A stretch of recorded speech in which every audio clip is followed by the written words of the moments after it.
Okay everyone, Adrian here, and we're taking a look at the Viofo RTC300 Telephoto lens.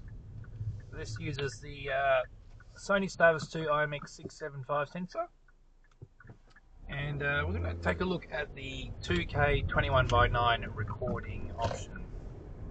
So this does cut off a little bit at the top and bottom, gives it that more cinematic feel. HDR is turned off. Yeah, we'll have a look at this pretty good telephoto lens from Viofo.